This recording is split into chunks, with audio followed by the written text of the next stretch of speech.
glad you've joined in because I've got something wonderful to share with you today. This is fairly short today, but stay tuned. Listen right through to the end because this is not only truth that's going to thrill you, but truth that will give you motivation in life and truth that will just, well, make you something useful for God. And so, thanks for tuning in. Jesus was walking along one day. We read about this in Matthew chapter 9. And he came to a table where there's a man called Matthew.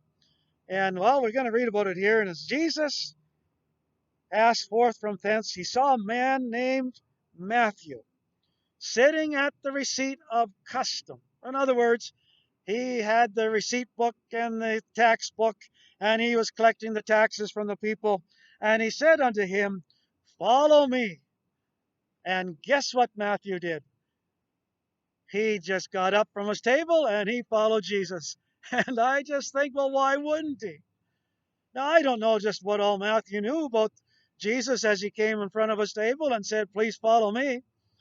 But maybe he'd heard about him and maybe he had known of all the great miracles that he did and how that he could just go to somebody that was a leper and he didn't have to touch the person, but he could touch the leper and the leprosy was gone. He could go to somebody who was dead and raise them from the dead.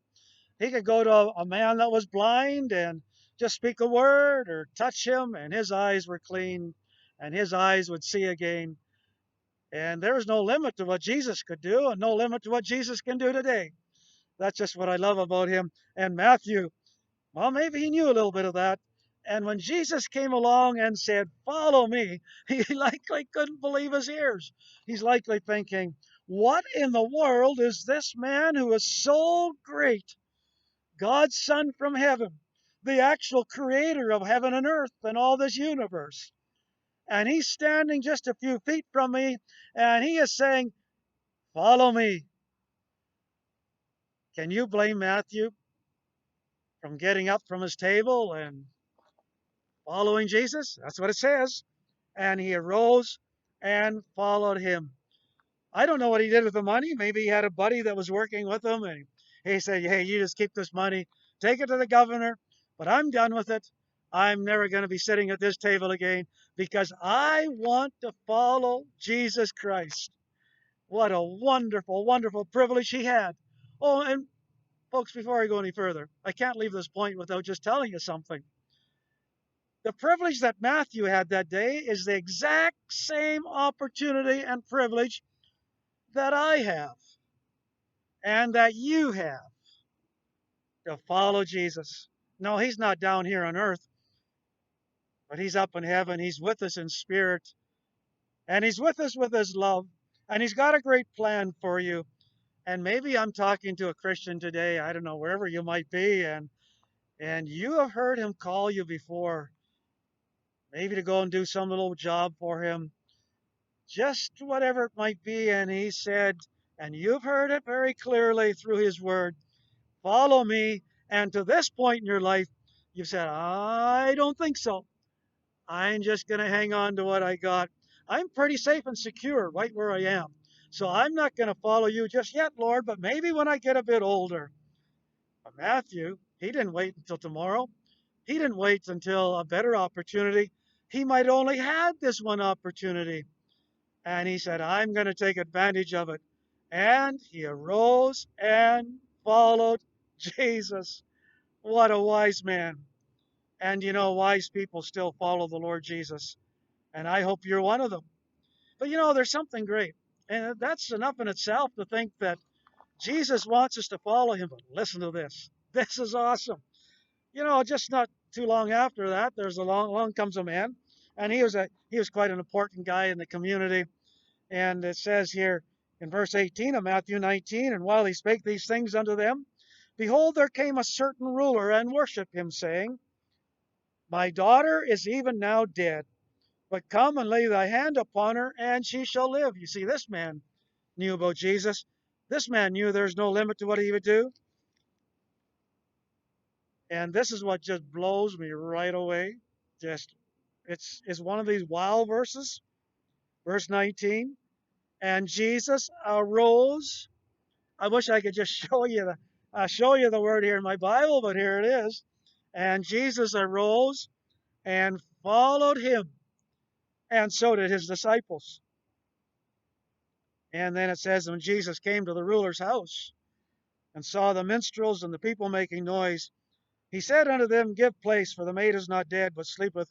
In other words, there's a crowd of people around, likely even there's people mourning already and thinking, oh, the little girl is dead. And he basically said, hey, please make room for me. I got to get through here. I got an important job to do with this little girl that you think is dead. And the people got out of the way. They laughed at him. But it wasn't long after, and the little girl came out of the house. She was alive. But before it got to the house, it says, and Jesus arose and followed the man. So we read about two things here in this chapter, didn't we? We read that Matthew followed Jesus. And I just can't understand this, but it's true. That Jesus has enough interest in every individual, even today, just like he did 2,000 years ago. He's got enough interest to do with you, just like he did with this man. When this man came and spilled his heart and told him all his trouble, it says, and Jesus arose and followed him. One man followed Jesus. The other man was followed by Jesus. And Jesus went right to his house. Have you got some problem going on in your life today? Some heavy heart? Something that you just can't handle? Well, guess what? We've got somebody who's got a great interest in you. Hi, folks. Enjoy the walk. His name is Jesus. And he wants to go right to where your house is, right to where your problem is. And he wants to be your friend. And he will follow you. So invite him. He has said, come unto me, all you that labor and are heavy laden, and I will give you rest. And just like this man went to him and told him his trouble, so you can. Got a heavy heart? Somebody sick in your house? Are things just going really, really bad? Well, guess what? You tell Jesus, and he will do with you like he did with this man. And Jesus followed him. So this is the little story today on Truth for Me. Feel free to share it with anybody. One man that followed Jesus, and the other man who Jesus followed. I hope that you will follow Jesus. And I know that Jesus